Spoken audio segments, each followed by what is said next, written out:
Hello, a very good afternoon to all the ladies and gentlemen, boys and girls who are tuned into our live stream book launch. Today we are presenting the new book, The Legend of Matu. Hello, Victor. Hello, Bean, and hello to Chong Ling Siu. We're very happy to have you here with us today. It's a great pleasure to be finally introducing this book, which we have been working on since 2018.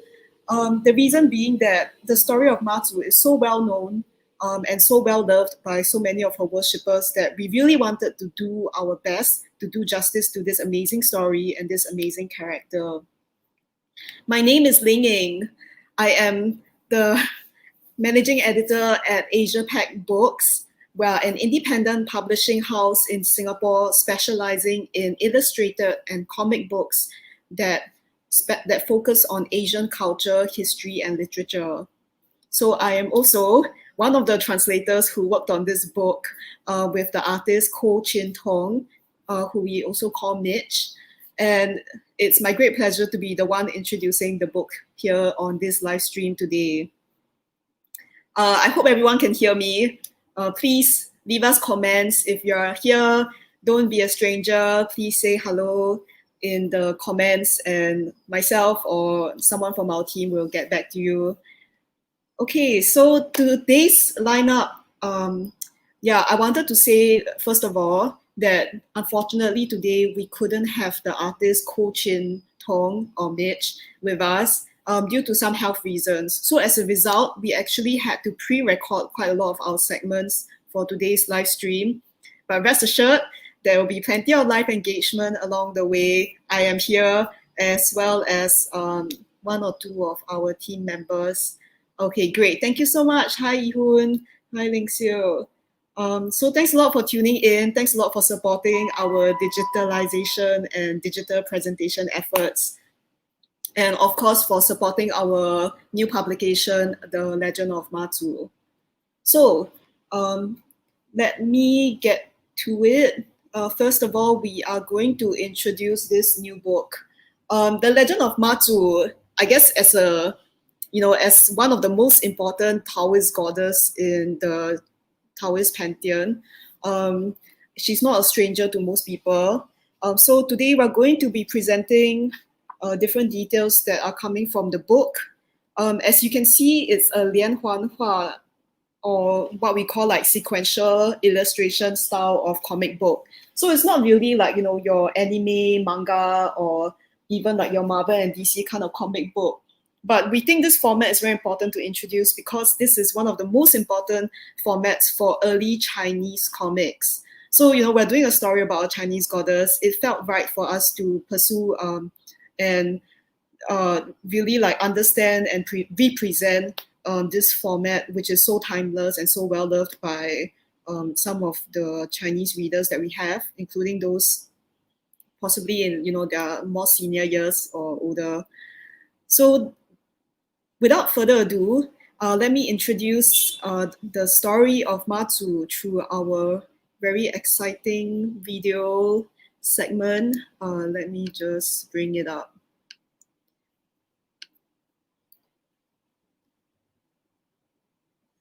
And yeah, please keep leaving comments for us. I'm going to stop now. Here we go.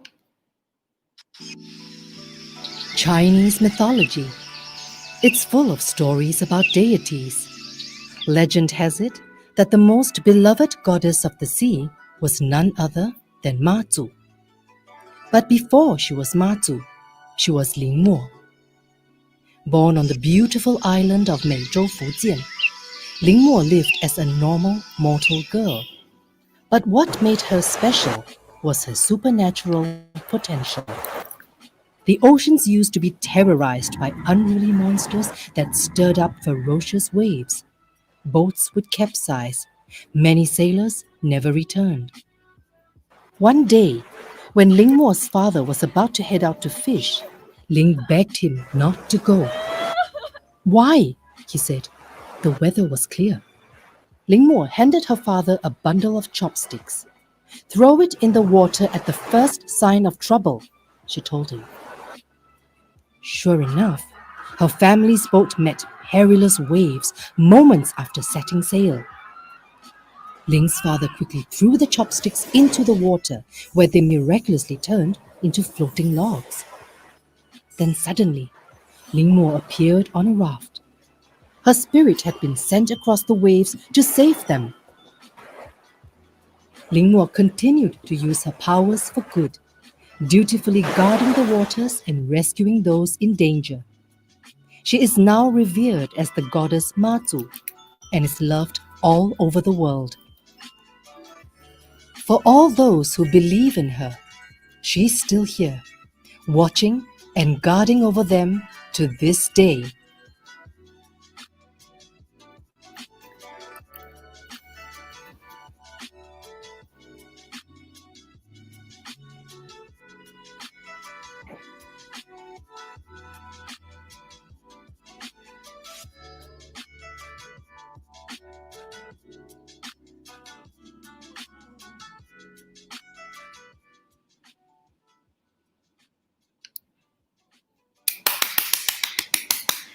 Okay, I don't know about everyone here, but I love this video.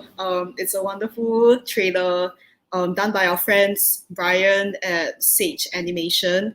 And thanks so much to Karen, who did a wonderful job with the voiceover, as well as the soundtrack by FZPZ, my favorite. So yeah, that's a very, very summarized introduction to the story of Matu. And now I'm going to share a little bit more stories about this very amazing goddess. As I think one of the stories about Matu that we can talk about, I think this is something that's related to something that we all love, which is food. I am not sure how many of us here are familiar or have even heard of this concept of Matu misua. Yeah, how many here like going to Taiwan and love eating Taiwanese food? Somehow when we think of Taiwanese food, we always think of misua, which is this kind of like a rice noodle that's a bit salty and often cooked with like oyster and other kinds of soups. So I think it's very important for us to talk about this today. Of all the stories about Matu, my favorite one is the story about the misua. And earlier in the trailer, we saw this story about where she was telling her father and her brother to not go to sea because the waters were choppy that day, and they didn't heed her warning, and they still went out to sea. And of course, what happened after that? A disaster struck, and the ships were capsized, and many of the sailors passed away. And after perishing in the sea, all that left of Lemore's brothers possessions was a little container with his leftover rice, which was his lunch for the day. And so Limor, being a very loving sister and being kind of struck by her grief and her mourning, what she did after that was I love this part, it's drawn very well in the book as well. She took his rice noodles, or rather, she took his rice and rolled them into thin noodles, and then after that, she hung them on a loom and made them into what we would call today misua noodles. And let me find the picture for everyone here. But it's really a very lovely scene. So this is the artwork that shows Matu basically making misua. And the reason why misua is a little bit salty and a little bit savory is actually because it's mixed a bit with the seawater and also with Matu's tears. And that is the story of misua. And I think this is a story that we should all think about when we think about Matu. She's very important as an embodiment of the Chinese diaspora experience and also related to the seas and traveling and things that we all miss very dearly right now. Okay, so that's a very, very brief introduction to the legend of Matu. And now, what I actually want to talk about a bit more is the book itself. So for the legend of Matu, the book, it's a Lian Huanhua style comic book. And I have, yeah, so as we're seeing, it's a very particular style of artwork. And this was a very deliberate choice by the artist Koh Chin Tong, as well as, I mean, for us as the publishers. And I'm very happy to see that actually it's been quite well received by our readers over the last few months. We actually printed it last year and we only did the book launch this year. Um, and I think the response has been very good so far. I would like to make an extra emphasis that this book is bilingual. We felt very strongly that this book needs to be able to be read by Chinese people around the world. And more than that, also anyone who's interested in Chinese culture and Chinese spirituality and the story of Matu. I think when we approach this book, as a disclaimer, we are not a religious organization at all. We wanted to work on this book in a way where we would tell the story in the same way that we've heard it before ourselves. So it's the Matu story is largely known through folklore, rituals, oral history, and sort of legend that has been passed down from generation to generation. And similarly for us, when we were working on this book, we wanted it to still remain very imaginative, and we wanted the details to be brought to life by the readers themselves rather than to kind of fill in like too many details as to what Matsu looked like, what her family looked like, what the sea monsters looked like, and whatnot. So we chose a very pared down style of artwork, which was wonderfully executed by the artist Mitch, and we are so lucky to be able to work with him. I think now is okay. Now is I'm going to start introducing the artist Mitch. I think that honestly, I'm a little bit sad that he couldn't join us for the live stream today due to his poor health. Get well soon, Mitch. We hope you all feel better soon. And any readers here, I really strongly urge you to support his work online. He goes under the moniker Shenhua, and he also runs the Facebook group Spiritual Singapore, which has thousands of followers. So these are two places that you can look for him on Facebook if you like his work and you want to find out more about this artist. So he's very mysterious. It's a bit hard to talk about him. He's someone who is kind of, as a career choice, is very anonymous and low key. But it's a wonderful honor working with him, and I'm going to try to do my best to balance that thin line. So Mitch Chin Tong, he's a very important artist working in Singapore today. I would easily say that he's one of the most important comic artists that we have working in Singapore today. His career started decades ago with children's publishing. He actually worked in the Bookworm Gang company. I'm not sure how many of us here still remember Smarty, Ah Sing, and the other wonderful characters of the Bookworm Club. But that's kind of where he started out in children's publishing. He has been drawing ever since. He also worked in media and advertising for many years under his own company and also with agencies like JWT and Ogilvy and whatnot. And then today, he continues to be very active drawing comics that are mostly published online. He draws political cartoons anonymously, and he also publishes the webcomic Gangster Days, which you can find on Facebook. So I would say that, he is someone who is largely very unknown. He's not had really his name placed on any of his artworks in books or even in temple artworks necessarily over the years. But I strongly urge all our readers to get to know more about this artist and to support his work because I think he's one of the most underrated artists working in Singapore today. He's a genius with the pencil. He's extremely talented, extremely hardworking, extremely professional. It's really been a huge privilege to be able to work with him on this book. And so with that, I am going to go into our next video segment where he demonstrates to us how he draws Matu. And he also elaborates a little bit about his creative process and thinking process when he worked on this book, which came from his own experience in working on temple artworks as well as working on comics. So without further ado, let's move on to the next video demonstration. Hello, everybody. Okay, in this session, right, okay, I was requested to talk about drawing Chinese gods. So, um, basically, it's just like any paintings or drawings. You need to plan your compositions. So, very simple.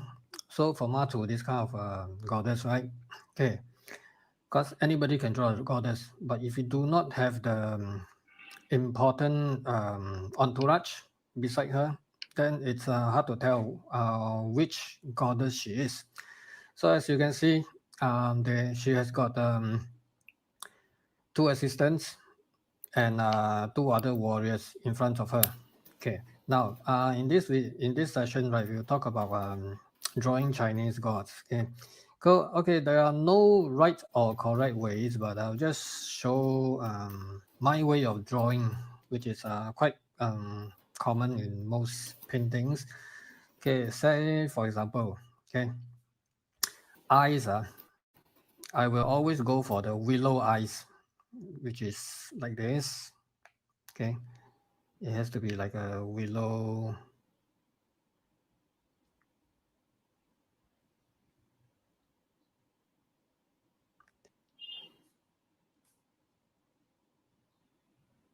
See, that's how. So the hair. Okay, we need to do a lot of studies on ancient hairs as well. You know, for young girls,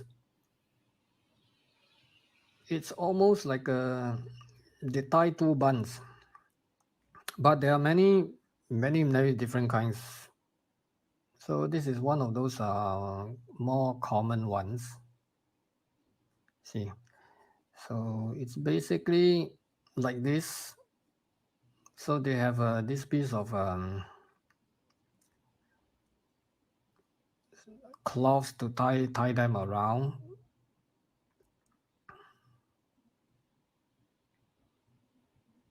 Because when we go very precise, these lines has got to be rather neat. So this is close to what they call the bai miao style of drawing.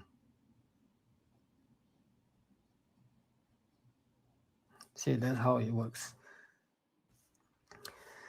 The next thing is the hands. It shouldn't be like, okay, like we draw, or like a fist holding it like this. See, they have to be sort of effortless, like this, and fingers not too fat.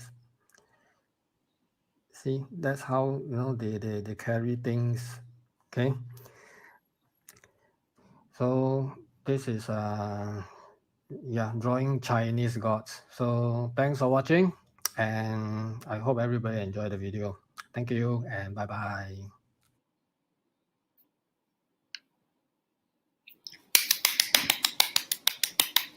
Okay, sorry. I get very excited when I see Mitch drawing. I think it's one of the greatest pleasures of working in comics publishing. Mitch, actually, he was talking about a very specific artwork in that video. Yeah, he was talking more about this very specific drawing that he had done earlier. So when he was describing the hair and the hands, especially how he drew the hands, he was talking about this artwork in particular. You can find it on his Facebook at Shenhua, which actually I can't even keep track. He keeps posting new artworks all the time. He's a very productive and prolific illustrator. Okay, and so that's kind of the Hello, main. everybody. Okay, Oops, in this session, right? my bad. Sorry. Yeah, so that was the very brief introduction to who is Matu, what is this book, and who is the artist that we're talking about. And I want to also talk a bit about the amount of work that he did for this book. We say we've been working on it since 2018, and this is absolutely true. The research process alone took easily like more than 6 months to a year. And as you can see, like in terms of the drawing for this book, every single panel that he drew was very, very carefully thought through. We don't have this is not a high budget production, unfortunately. It's really something where we had to think a lot about what exactly we wanted to execute through each picture and what was the story that we wanted to tell of Matu.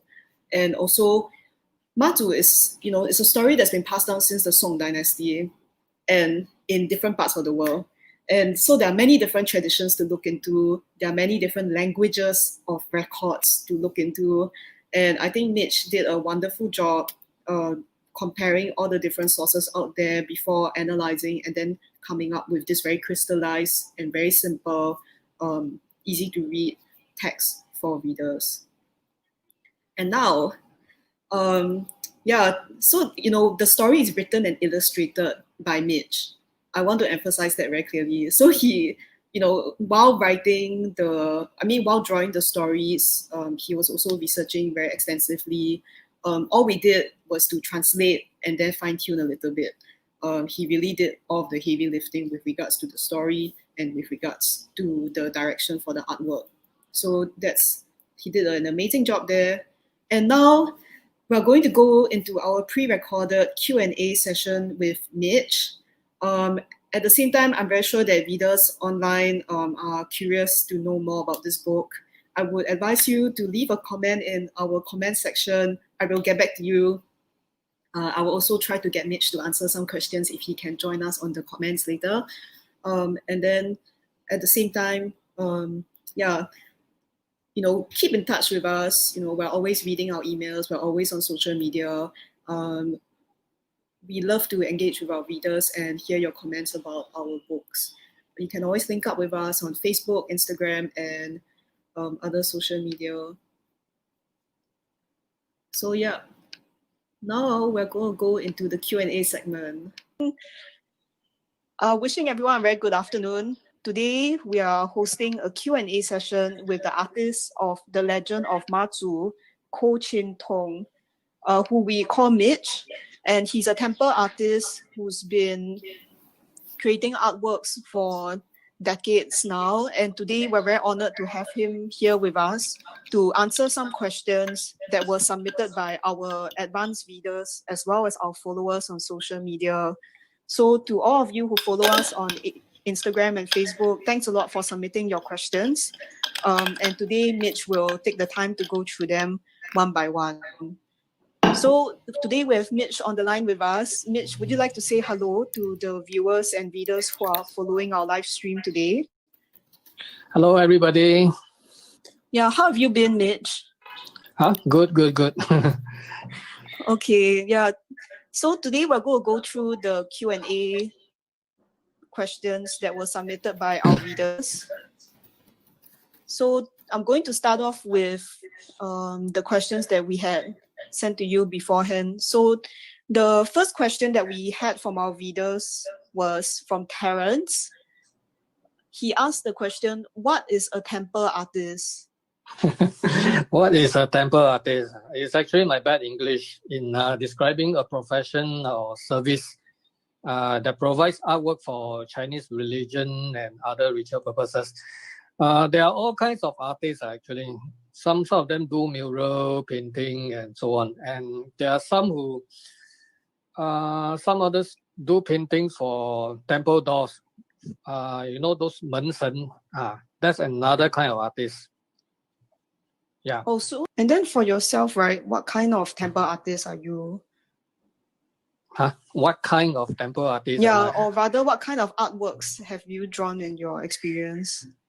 Okay, actually my work is not as prolific as the rest of them. For me, actually, I've actually stopped doing all these for quite some time already. But when I was doing, I'm more focused on doing what they call the hell. Okay, 地府. That means drawing those gods are from hell, the Chinese hell. Yeah. Mm-mm. So all these are rather big pictures.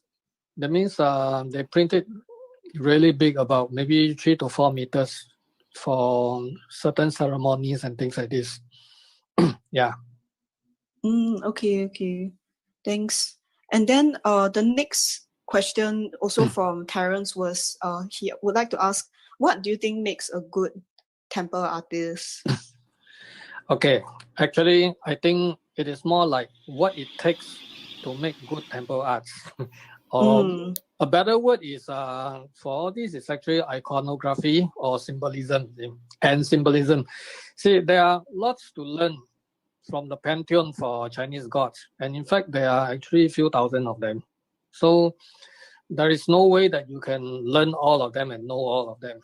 So to be honest, for me, I think it's only like 10% out of the entire pantheon.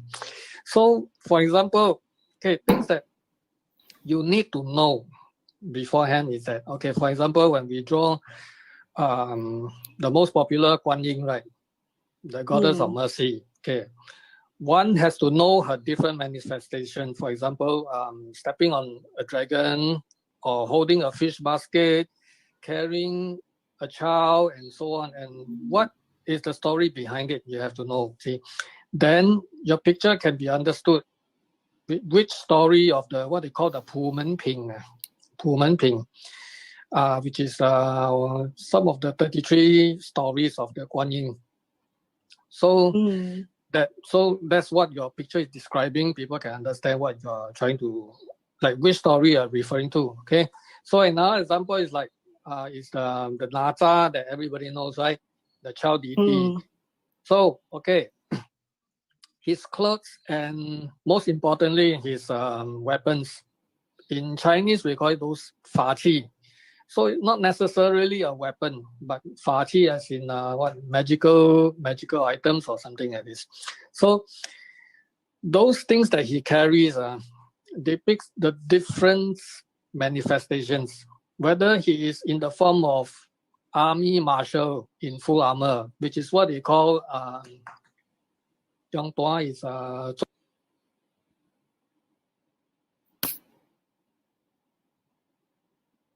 he'll be wearing the full armor, okay, which is distinctive. Then another form is his resurrection from death. So he'll be wearing the lotus skirts, So there are different, and there are quite a few other manifestations, like San To Liu Pi.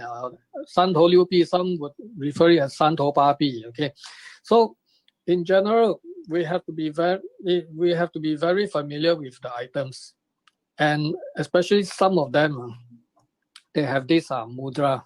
Mudra, there is the hand sign. Mudra means Their hand hands, you see, signs. like for example, 玄天上帝. Then it's very important that you draw the mudra of his hand. So devotees, one look, they know that, oh, it's 兄弟公, 玄天上帝.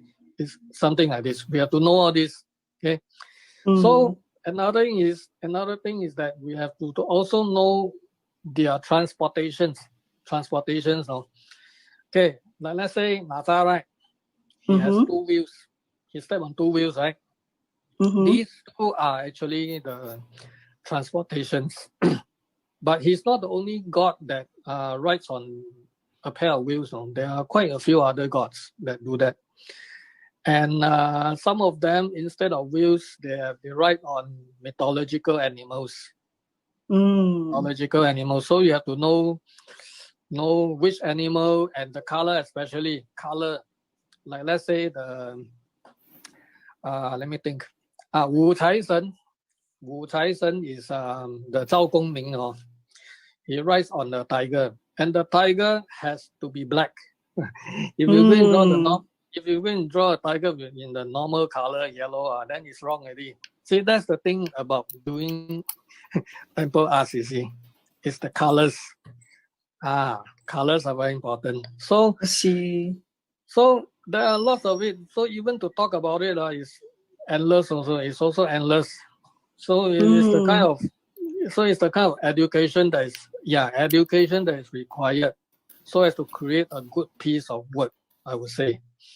Yeah. I see. And I'm just curious to know, right? So let's say for the colors, did anyone, I mean, how did you learn what is the correct color? Does it come from the story of the or the mythology of this character? Or is it something where someone told you? Is there some kind of tradition or like, a school that teaches you what these correct colors and correct forms are? Very simple. One thing is see how people do it. See how people do it. When people do it this way, there must be a reason. So the person may have his research on, may have researched a thing, and and how and all these things most of them were passed down by seniors or ancient people from hundreds of years ago when they have records of all these characters. So maybe they write it in books, you see. So all these things have been passed down from hundreds and hundreds of years. So that's how people draw them. But of course, due to geography and different cultures, different dynasty and different places, they may draw it differently also. So what I can say is that for Singapore, we keep it to what the seniors draw and how it is. So okay, the next question is from Terence. He asked whether you could elaborate about your creative process. Oh, okay. Creative process, if I understand correctly, is the creative license I put into the book. That happens when I was drawing those monsters and mythological creatures, because when I was doing researching, a lot of these I got no pictures to see. They were descriptions only from words.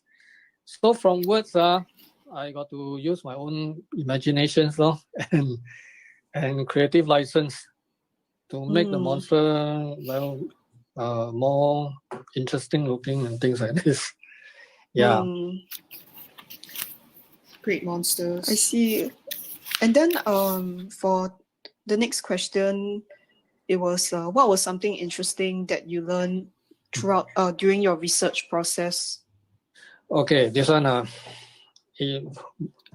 doing this book was actually a very long journey. It is a very long journey. I find that I'm like traveling back in time. So to me, religion is also part of civilization. It's just like music and literature, is it? So religion is actually part of life even. So it's also part of civilization and the evolution of people's culture, their life practices of those ancient people, you see. So throughout this book, doing this book, because the research is quite extensive, it took me like days and months of reading at the coffee shop with my phone, my phone is actually my library, you see. And one thing leads to another. I got to find out about ancient Chinese migrations and how as they migrate, they bring their god along, you see, which is their religion. So wherever they go, they start building temples, you see. So that's how it spread. It spread throughout hundreds of years. And all this can also be caused by ancient wars between China and which is now Vietnam. There were war going on, and how statues of heroes were then, how heroes became worship and became deities and becoming part of the Taoist pantheon for gods. You see. So they were worshipped and commemorated for being the heroes of the time. So it's actually quite educational, Yeah. So there are many, I guess your research was so all-encompassing that there are many, many interesting things that come up lah, like Yeah. visual culture, world history, Chinese history, diaspora history also. Yeah, Okay. it's a bit of ethnography and yeah, that sort of things. You got to understand those people of the time even. Yeah, and I think it's worthwhile to mention also that even though Matu has been very well known and represented in many forms throughout history, actually that is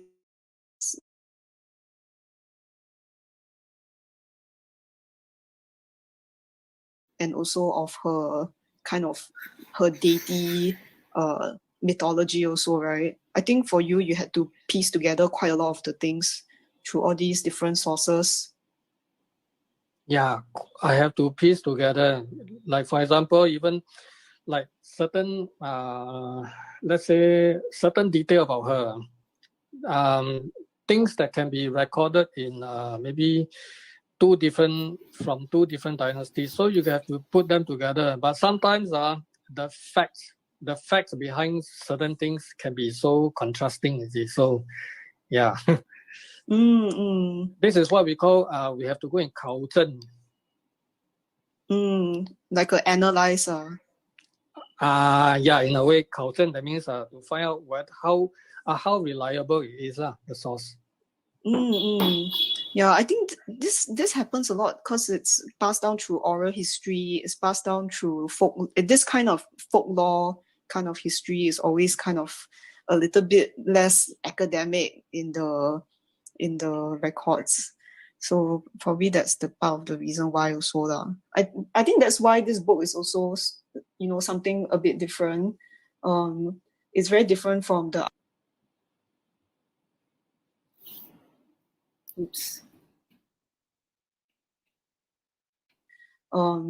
it's very different from the other types of Mazu stories that you'll find. I think this book, at least, you have really tried to make it very complete and very comprehensive, which is something that I think is quite unique now. Yeah, that was like months of reading. Yeah lor. Okay, so the next question was, what made you decide on this particular style of drawing? Okay, there are two things. The first thing is when I took on this project, I realized that I don't have a lot of time, you see, because I got to do research. In fact, I got to do a lot of things, many things, all by myself. So I have to think of a drawing style that is easy, looking good, and versatile, easily printed and reproduced, you see. So it has got to be definitely black and white. And then what kind of style is it? What kind of style of drawing? There are all kinds of black and white style of drawing. So I didn't want to use that kind of the American inking method, which is I'm actually my style of drawing is not exactly the Japanese, or it's more of the American way. But I finally settled with one style, which is what I always see in those the old 50s, 60s comic books for Chinese novels, such as 西游记, 东游记, that kind. The 小人书, the 连环画. 连环画. So I was thinking, in fact, it's a lot better and it's more meaningful because this is the kind of Chinese folk religion, Chinese religious books, you see. So yeah, might as well you use that kind of style, you see. It's more proper and appealing. Well, maybe not in this day and age when I think all this style has been forgotten already. But I think it's still quite interesting to bring this style back. Yeah. Yeah, it's very classic, I think. It's very immediately recognizable. And also, I think because of the subject matter of the story, right? it's good to be able to draw something that's very you can draw very detailed drawings with this biennial style, like and you can tell very you can draw a lot of detail into the drawings. Mitch, you're on mute. Hello? Okay, yeah. Now it's okay. Okay. Okay. One thing about the word bai miao. Okay, bai miao. Okay, bai maybe miao, not bai miao. Yeah. No. Actually, bai miao. Okay. You see, what I need readers to know is that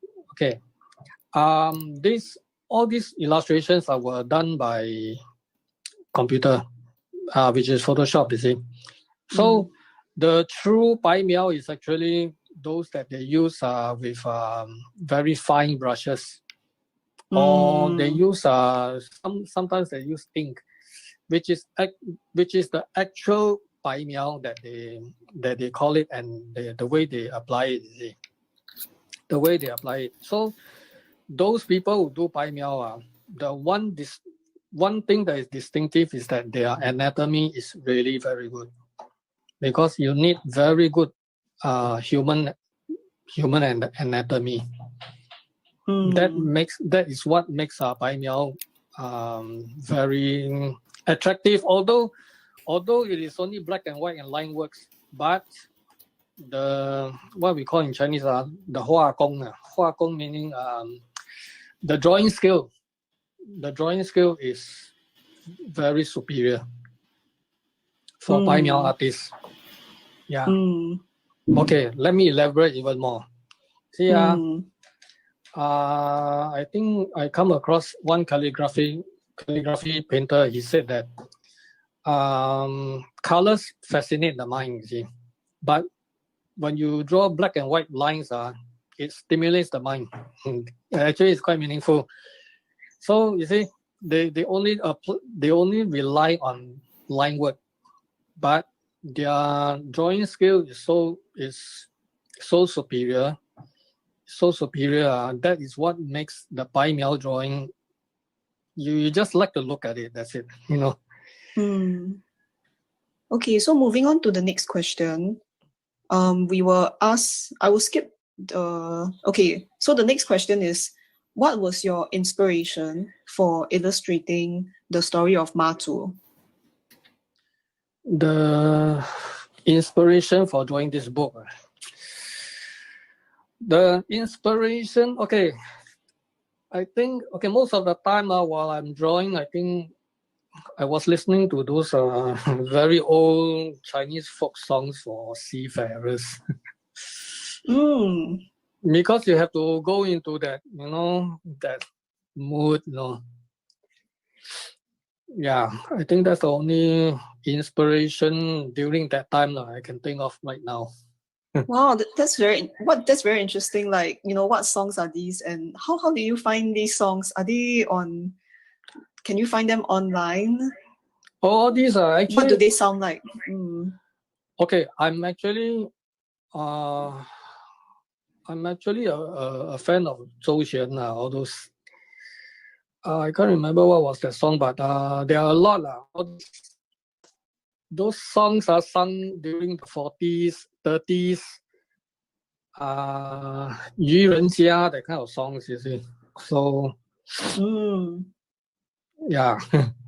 Interesting. Yeah, music is very important. Okay, interesting. So, the next question was, which artwork in the story, in the book, is your favorite and why? Page 114. Page 114. Okay. Yeah, the army from heaven. And why? I think it's just fun to draw. That's it. Fun to draw. Okay, let me find it. Okay, yeah, this is a very detailed picture which features all of the kind of like the different components of the celestial army lah. It's not just there's people with spears, there's a horse. Yeah. Cavalries. Actually, maybe can you describe to us a little bit what's going on in this picture? Because I think there are some details that I'm sure readers would have missed out on. I think this is the story about some bandits, right? Mm-hmm. And then they saw, and I think while they were trying to attack the village again, I think all of a sudden they saw a great army above the crowd. Mm-hmm. Yeah, so this is what I was trying to describe now from the picture. And okay, when I was drawing this, very naturally for artists like us, we will think of the classic Sun Wukong scenario. So the Mm-hmm. entire heaven will come down and start war. You see? Yeah. It's definitely a very interesting scene to draw. And there's a lot of, I think, yeah, I mean, now looking at it closely, it's actually quite interesting. There are a lot of the soldiers are all different types. They're using different weapons, and some of them are mounted on horses, and some of them are just standing. Archers, Yeah. halberdiers. Halberdiers are those who carry the what they call ji. That means it's okay, like it's something like a spear but it has a shape of an axe as well. So yeah, okay, something like a spear, a very long spear, something like this. So halberdiers, archers, all these are formations, the formations of the Chinese army. I see. Very interesting. Okay, so this one is your favorite artwork from the book. And then the next question is also describing a specific page. So which artwork was the most difficult to complete and why? I'm so glad you asked this one. Mm, Page 98. page 98. Okay. Okay. Mazu's Celestial Order. Okay, so celestial orders. So there are actually 24, you see. Yeah. So the difficulty lies in researching those deities that I'm not so familiar with. Like I said earlier on, there are thousands of them. That it's impossible for a person's lifetime to actually know all of them. And then, so the difficulty is researching those that I'm not familiar with or I have not even heard of. Hence, I need to dig for information, you see, about them, which is some of them I can't even find them until finally I found a source. And then, one thing leads to another, dig. Oh, then I realized that, maybe this is from a certain part of China that is this deity is who and who. So that is how they brought them together to form the Mazu's allies, what they call 诸神. Some people will call them 诸神, 帮助的助, 诸神. So yeah, that's how it is. So, and again, when I was searching for information of all these deities, right, it's like I only get words. I don't even see a picture. I don't even see a picture. Then again, I need my creative license. But there are some I'm quite familiar with, so I can somehow make guesses how they should look like. So, but this piece was really a challenge. It was really a challenge to research. I mean, I can sort of see we have Matu, we have her. Because originally I really wanted to let go this piece, but I was thinking myself because it's quite important. It's quite important because there are certain temples in Taiwan that actually honor all these 24. So that's why I really tried very hard to research on all this. And I think I succeeded. So yeah. Yeah. Actually, can you describe some of these the gods that are in the Celestial Order? Because I can see some very familiar characters here, like say, we have the 4 dragons, the 4 river dragons. Then you also have your Qian Li Yan and Shun Feng and then there's also like she has 2 kind of, what do you call it, like 2 attendant maidens.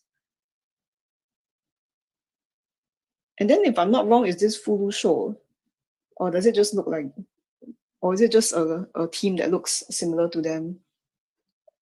Oh, Mitch, you're on mute. Page 98, is it? Yeah, page 98. Oh, Yeah. okay. Then Just we are on curious the if right you page. can, yeah, just curious if you can give us a quick kind of summary about who the different gods are. Okay, Some are very familiar and recognizable, but then some are quite new to me also. okay. That means we are on the right page. Okay, wait. Okay, some of them I've also forgotten who they are. A few of them, but one thing I noticed, I realized is that they all has something to do with water. Some of them have something to do with water. Some, or maybe most of them. See, the dragon kings are Yeah. okay. Dragon king is in front, and then you have behind the dragon king is actually Nata. Yeah. See, and then behind Nata is actually the 玄天上帝. And okay, because He's stepping on a turtle. Yes, correct. Is that right? Yeah. Yes, correct. So okay, because my eyesight is not very good because the pictures are very small now. What else? I see like there's a lady who has two swords, and then there's a Okay. lady who's holding a horn and a sword. Okay, one of them is the 金氏娘, and then another one is 金氏娘, I think it's 金氏娘. Okay, because she was building one of the water dam in I think it's Quanzhou in China. So she was after her death she was commemorated, you know. So So she has that connection to water. Yeah. Interesting. Okay, then we have the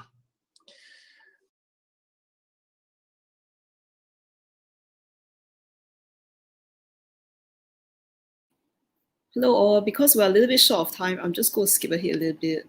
Just bear with me for a minute.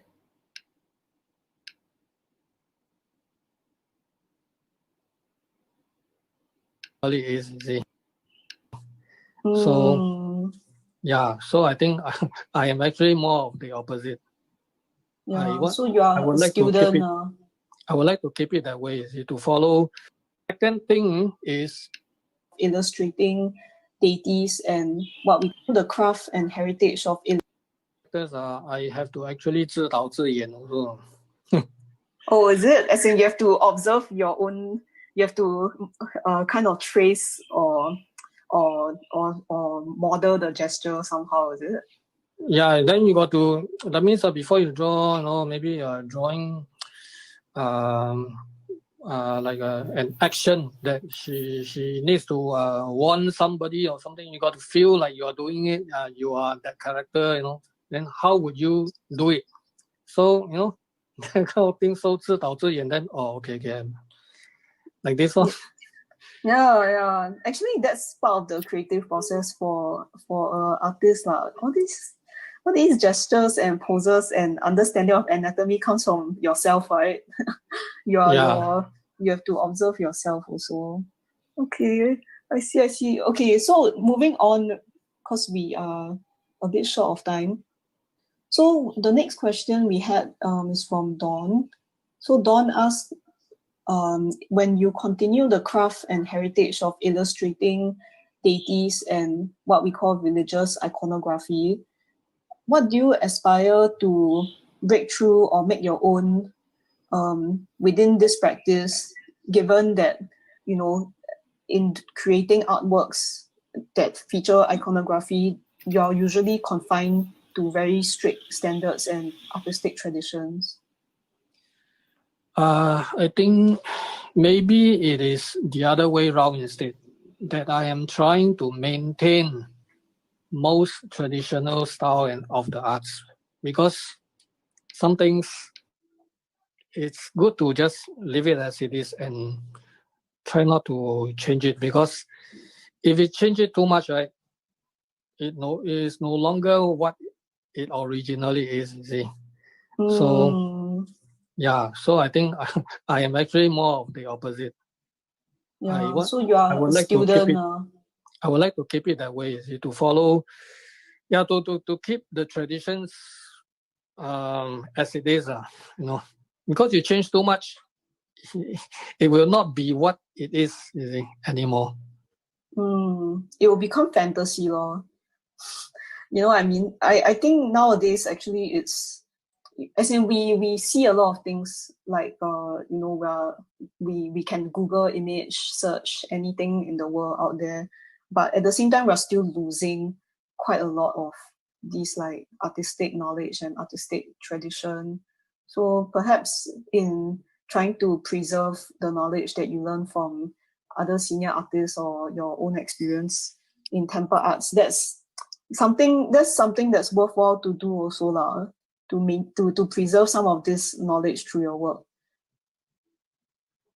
Yeah, so okay, the next question. Okay, so the next question is from Angie. Angie, she was asking, how are temple art illustrations used in temple rituals? I think Mitch, you're on mute. Hello? Yeah. Okay, but okay. Yeah, Mitch. So actually for this question from Angie, she asked, how are temple art illustrations used in rituals? Maybe you can give us one example, because I think some of us don't go to the temples ourselves. So we're very interested to know, we don't even know what is this ritual. So maybe you can share with us an example lah. Okay, example. That's why this question is actually linked to the earlier question. See, one example, very typical, you know, those god festivals, right? And you see certain time of the year or certain god's birthday or celebrating certain days, you will see them start making tentage downstairs, you know, at the basketball court, or, you know, that sort of temple occasions, festivals, things like this, right? So when you go into this tentage, that means the shelter, the thing that they built, you go inside there, you will actually see very typical three sections. What they call the 三门四主. But anyway, three sections. Okay. The one in the middle is the god that is worshipped by that temple. And then on the left side is what we call the Tifo, which is hell. Okay. And then on the right side, you will have the army. Okay. So the illustration comes in. See, in these three, okay, let's call it department. In these three departments, let's say for the right side, that department, which is the army, right? What they will say inviting the divine army. Okay. Whenever they set up this kind of tentage, they have to invite the celestial army to guard the entire place. Okay, so in that department, right, you inside the tentage, that department, you will see them hang up 5 pictures, 5 illustrations of the army marshals. Okay, so each of them are in charge of their own kind of armies that comes in different colors. So okay, so the whole point here is the illustrations. The illustrations will be provided for that department. So when they do their ritual, for them to do their ritual to invite the army. Okay, that's about it. And then the other department, which is hell, right? Okay, normally they don't let visit normal. I mean, those people not from the temple to go inside there, but inside there they have their illustrations of those gods from hell, which is inside, and it is very, very dark. They shut off the light. That means it's concealed lah. So inside is very, very dark. They use a lot of neon lights and that kind of things. So, okay, in short, illustrations are actually used for these kind of ceremonies and rituals. So it's something like when they perform the ritual where they kind of they're worshipping the gods. Let's say the ones that are part of the hell, and then those that are part of the celestial army. Then they need the artwork there so that they can summon, or I mean not summon, like worship like correctly, is it? No, they in a way lah. I mean, in a way, visitors know what kind of god, which god is over there. Is over there. Okay. So okay, another usage of illustration is some people, you know those effigies, right? Some people don't use effigies. They use a picture. They use a portrait, a picture, and then from the picture they will kai guang. That means to activate it, and then they just place it at home to worship. From a picture alone can also be done. Yeah, actually, this is quite common in like say smaller shrines or like even at home.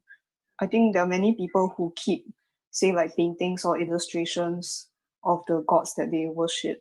I mean, it can be Mother Mary or Jesus Christ or Buddha. These are all similar practices, also, right? Yeah. Then sometimes it can also be pictures of mythological animals, like for example, you have one effigy of a certain god. Okay, so behind him, there can be pictures of what's that thing? Kirin. Or qilin. It's like a chimera or something. It has the dragon. It has dragon claw, dragon horns or deer horns. It's the body of a deer or horse, with green scales, So sometimes you will see it stepping on a book, no, on a horn, a scroll, all those what they call the 麒麟彩狮宝. Anyway, another way is to draw.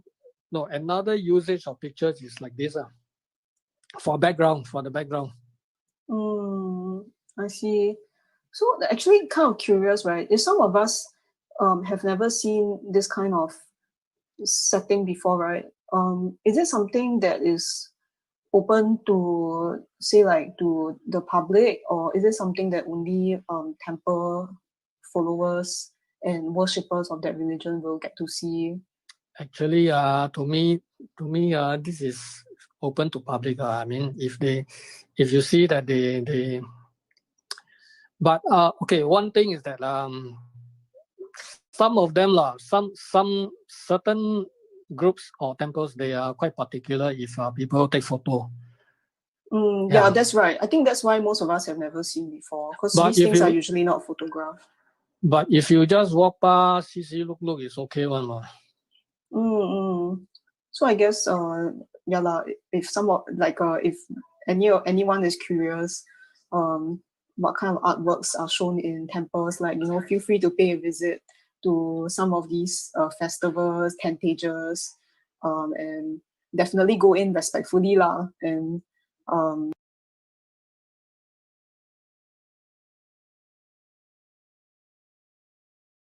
in temples, feel free to pay a visit to some of these festivals, tentages, and definitely go in respectfully lah, and if you have the opportunity to see some of these things, it might be quite interesting.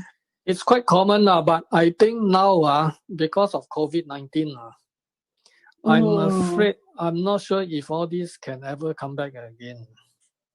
Really? It will never come back? I'm not sure, but since last year already, a lot have either cancelled or sized down. So I'm not sure how this COVID is going to lead to. So yeah. I see. Yeah, I think that's but then again, because like temple worship and religion, these are such important things in people's lives, right? Hopefully, when the situation is a bit different, it will come back. It might come back, whether it's 10 years later or 1 year later or 50 years later. Somehow I think people will still continue this kind of practice, right? It will, but it may probably just maybe take another direction or change into something else. Online worship, I think that's something that's possible to do nowadays, right? Because a lot of things have changed throughout the decades, or even Ke Thai, all these they have evolved quite tremendously, unlike the olden days. That's unlike the olden true. days. Yeah, that's true. Okay, so we have a bit more. We have a few more questions, so we'll go through quickly. All Okay, these are very so powerful. yeah. Okay, last question is okay. So the next question is from Gui. He asks, "What's next? Do you have any plans for a next project?"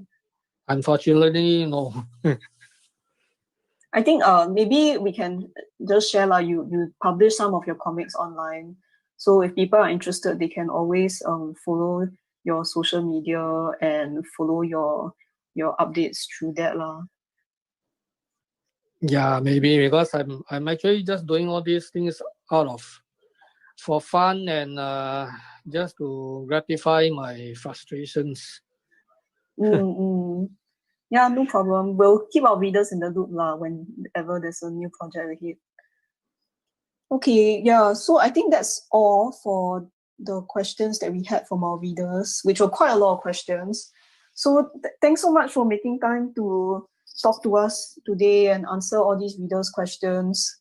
Do you have any kind of like say comments or like anything else that you'd like to share with our readers? Nothing actually. Just I would like to thank everybody for the support. Yeah. Yeah, it's been quite a long project and definitely yeah lah, I think what we've managed to achieve here is definitely a labor of love, and we also want to thank the whole production team that worked on this project. So say like the editors, we had to we have both a Chinese editor and English editor that worked on this book. Not to mention, we also had designers, Cass and Natalie, who worked on the book cover and the book layout. Yeah, the editors were Viancy and Wang Hong. So yeah, we're very grateful to everyone who helped out with this project. And of course, most of all to you, Mitch. I think you did a great job with this project, and we're very, very happy to be able to publish this work with you after working on it for so many years. Yeah.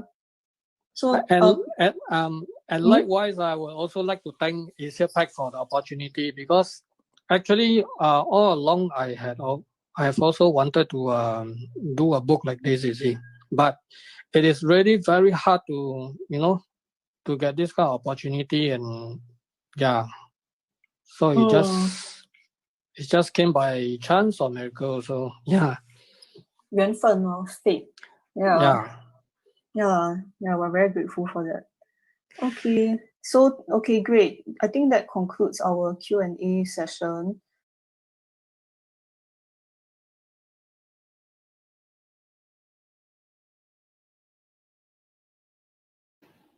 Hi guys. Okay, so that was a little bit long, but just wanted to say that yeah, like it was of course quite disappointing for us that we couldn't have Mitch live here with us today. It's also a bit disappointing that we couldn't do this live stream book launch. Well, I mean, sorry, that we couldn't do this book launch in person. Hopefully, we would be able to host such events at the library and at the bookstores soon. Although right now we don't have plans to do so for our upcoming titles. So once again, my name is Ling Ying. I am one of the people who helped to work on this book. I was helping with the translation and also with the publication of the book. I'm one of the publishers at Asia Pac Books. We're a local publishing company that specializes in comic books and illustrated books that talk about Asian culture, Asian literature, and of course, classics, fantasy, folklore, especially. Um, I think at this point, just wanted to give a extra shout out and thank you to all of the readers that have tuned in today. It's so great to see like some familiar names, people like Ihun, Victor, Clara. Uh, these are readers that we really miss seeing in person, and it's been a long time, and we really hope that you guys are taking care and keeping well. This same goes out to any of the readers who have yet to meet us in person. We're so happy that we're able to connect with you on the internet. Wherever you are in this world, please know that we are very happy to be able to keep in touch with you through our social media channels, Facebook, Instagram, and of course YouTube. We have one last question from Ihun that I'll address. Who initiated the publishing of the book? I guess I can share a little bit more about how things started with this project. We had a visit from Mitch. We had already known that he was a very good artist, and he brought us his portfolio of work. When we saw his drawings, we were very impressed, and I think that was the starting point. And then for our publisher, Lee Kok, she took the time to really think with him about a story that needed to be told. And we decided to focus on the story of the goddess Matu because of what she represented to us, being Chinese diaspora ourselves, being overseas Chinese. The story of Matu is very important to all of us in the sense that she is someone who takes care of the seas, someone who takes care of travelers, and most of all, she's a very iconic female goddess, very much so in the same vein of Guan Yin, and yet her story is still not so well, I guess, not so well documented. And we definitely felt that as a publisher, we wanted to do something that was really unique, something that was really a worthwhile effort. And we decided to focus on the goddess Matu for that reason. And of course, Mitch has done an incredible job with this book. We couldn't have asked for a better collaborator in terms of someone who could research, understand all of the historical detail and also the visual culture involved with a character as famous and well loved and well worshipped as Matu. So that's the origination of this book. And to end off our live stream, I just wanted to say at Asia Pac Books, we're still going to be doing these live streams. So far, we've been doing it about once a month. We're very, very grateful for the generous support and feedback that we've had from our readers over the months. So please do keep in touch with us. Please do leave us comments, follow us on social media, and keep in touch with us. And definitely, we are very excited about our upcoming projects as well. This year, if you're not familiar, we are actually doing Return of the Condor Heroes, the collector's edition box set. This is a landmark publication. It's 25 years in the making since the best-selling 1998, 1995 series came out. This is a work that is so well loved by Singaporeans, so well loved by readers in Asia and around the world. We're very, very honored to be able to work with the same artist, Wee Kian Bing, again, and his studio, TCZ Studio, to bring back this publication in a really luxurious, gorgeous box set format for all the collectors out there. So for this very limited edition publication, there's only 500 copies per language. So that's English and Chinese. So there's 1,000 sets in total. We would like to strongly urge our readers to check out our website, asiapacbooks.com, to find out more about this really exciting project and also other projects that are on the way. And yeah, and thanks so much to everyone who tuned in today. It was really great to be able to spend the afternoon with you. And please stay tuned to our different media channels for more updates. If you have any questions about this book, if you'd like to find out more, feel free to drop us an email, leave us a line on social media. and wishing everyone a great day and a great afternoon and a great evening wherever you are in the world today. Yeah, thanks so much, everyone. Have a great day. Bye.